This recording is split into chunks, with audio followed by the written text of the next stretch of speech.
When Roy Proctor retired in 2004 and I started doing theater reviews, I asked my editor if she wanted me to go ahead and give awards. Roy had always given the Phoebe Awards. And she said, no, that's okay. And in 2008, I met Dave Timberline and Mary Burris at a Coffees and Conversations deal at Barksdale. Dave stopped me and he said, would you be interested in joining me and Mary in doing some theater awards? And I said, sure. So we did it. We did it seat of our pants, absolutely, the first time. We were a little bit worried about how people would receive it, but we decided to just go with it and let the feedback come as it did. And I think everybody's been pretty good with it. 10 years ago, I had just had my left hip replaced, total hip replacement. I was prepping to do Annie at Virginia Rep, Dancing Fool. 10 years ago, I wasn't even in Richmond. I was in Los Angeles shooting a film called Man in the Chair, starring Christopher Plummer. And I had always wanted to meet him ever since I saw him in The Sound of Music. And he was just a delight to work with, and it's something I'll always remember. 10 years ago, I was teaching sound design at VCU, mentoring student designers on Smokey Joe's Cafe. I was also designing and mixing sound for Barksdale's MAME, Theater 4's The Wizard of Oz for the umpteenth time, and Barksdale's Into the Woods. 10 years ago, Richmond Triangle Players was a theater without a home. We had decided we had to vacate Field Inns, which was falling down around us, and find a new place to live, so we threw a party. What else would you do? And at that party, a gentleman named Rob Moss came up to us and said he found a building in Scott's Addition that he thought might make a beautiful theater, and boy has it. 10 years ago, we had just met and done our first show together. Little Dog Laughed at the Barksdale Theater. And we were both at the very first Artsies at the Firehouse because we were both nominated. Best Actress, Best Supporting Actress. That's for right. Little Dog Laughed. Yep. And my favorite part was you walked in and you got your jar of Duke's mayonnaise. Duke's. I know. I had it for a long time. Oh, that's scary. I know.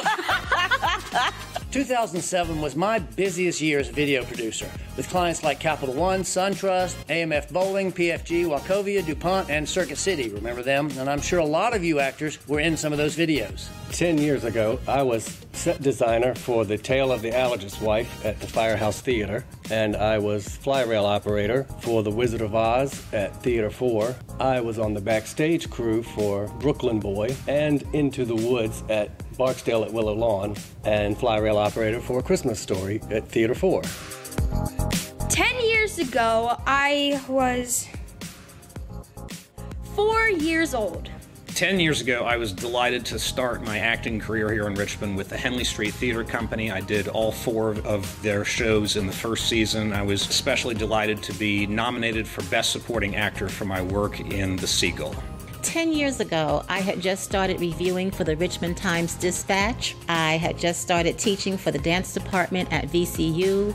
And 10 years ago, I became a member of the Richmond Theater Critics Circle. 10 years ago, I was moving to Richmond, Virginia to start school at Virginia Commonwealth University from Reston, Virginia. We are the staff of Theater Lab. Minus Baggy Bavlak, who's somewhere. Our organization did not exist 10 years ago. I was living my full adult life as a theater artist here in Richmond. That year I was doing intimate apparel, and I had straight hair at that time. 10 years ago, I was a sophomore at Radford University, stumbling around campus, probably finding a party somewhere. I was also at Radford, and for some reason I thought I was straight. In 2007, I took my last on-stage turn when I stood in as a hotbox girl in Guys and Dolls at Maury High School. And then I graduated, and I started my freshman year at Sweetbriar College. And I was a senior citizen.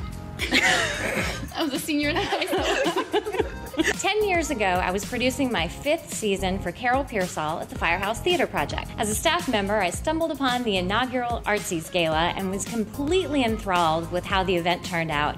So I talked my way into producing the next year. I've produced every year since and am so thrilled at how this celebration of excellence in local theater has turned out.